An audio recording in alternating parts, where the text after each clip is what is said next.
نناقش في هذا الفيديو أرقاما رسمية قدمتها مندوبية التخطيط حول متوسط الدخل السنوي للأسر في المغرب، سواء على المستوى الوطني أو حسب الوسطين الحضري والقروي، لكن يبدو أن هذه الأرقام تتعارض بشكل واضح مع الواقع الاقتصادي والاجتماعي الذي نعيشه نحن معظم المغاربة، خاصة إذا أخذنا بعين الاعتبار التفاوتات الاجتماعية والاقتصادية التي تعتبر من بين أكبر التحديات التي تواجه البلاد. نطرح الأرقام الرسمية أولاً. وفقاً للمندوبية السامية للتخطيط، فإن متوسط الدخل السنوي للأسر بلغ 89,170 درهم على المستوى الوطني. بالنسبة للأفراد، بلغ متوسط الدخل السنوي 21,949 درهم. هناك فجوة واضحة بين الوسطين الحضري والقروي. الوسط الحضري: متوسط دخل سنوي للأسر 103,520 درهم. الوسط القروي: متوسط دخل سنوي للأسر 56,047 درهم. ملاحظة أولى: التفاوت الاجتماعي الحاد. النص يشير إلى أن حوالي 7 أسر من كل 10 أي 71% لديها دخل سنوي أقل من المتوسط الوطني. هذا الرقم أعلى بكثير في الوسط القروي حيث تصل النسبة إلى 85%، بينما تنخفض قليلا في الوسط الحضري لتبلغ 66%. ملاحظة ثانية: تناقض الأرقام مع الواقع. ارتفاع نسبة الفقر وعدم المساواة.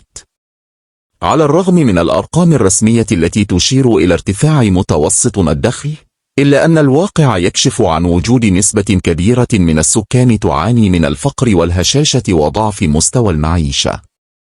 العديد من الأسر في المغرب تعتمد على دخل يومي لا يتجاوز 100 درهم، مما يبين الهوة الساحقة بين المغاربة والمتوسط الذي ذكرت المندوبية، الأمر الذي يجعل من الصعب تحقيق مستوى معيشة لائق. التفاوت بين الأرقام والإحساس العام بالضغط المالي. غالبية المغاربة يشعرون بأن تكاليف المعيشة تتزايد باستمرار، سواء بسبب ارتفاع أسعار المواد الغذائية أو الخدمات الأساسية مثل الصحة والتعليم وغيرها. هذا الشعور يتعارض مع الأرقام التي تشير إلى زيادة متوسط الدخل، مما يثير تساؤلات حول كيفية حساب هذه الأرقام ومدى تمثيلها للواقع ومدى صحتها. عدم مراعاة التفاوتات الجغرافية والاجتماعية. النص لا يأخذ بعين الاعتبار التفاوتات الكبيرة بين المناطق الحضرية والمدن الكبرى من جهة، والمناطق القروية والنائية من جهة أخرى.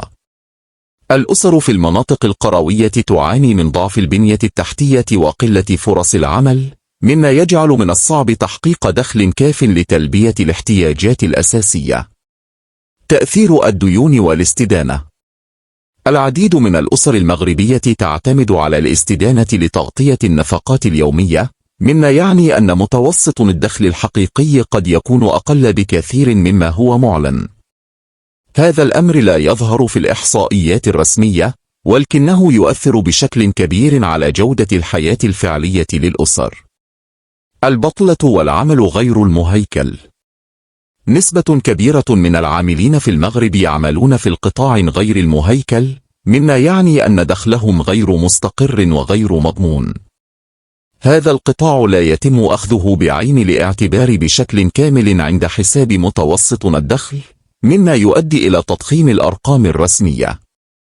ملاحظة ثالثة: أسباب التناقض. طرق الحساب والإحصاء. قد تكون الأساليب المستخدمة لحساب متوسط الدخل غير دقيقة أو غير شاملة.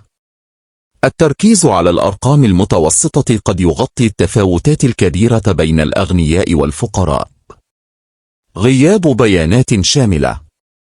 عدم وجود بيانات دقيقة عن الأسر ذات الدخل المنخفض أو التي تعتمد على الاستدانة. غياب تفاصيل عن كيفية توزيع الدخل داخل الأسر. التأثير السياسي والاقتصادي.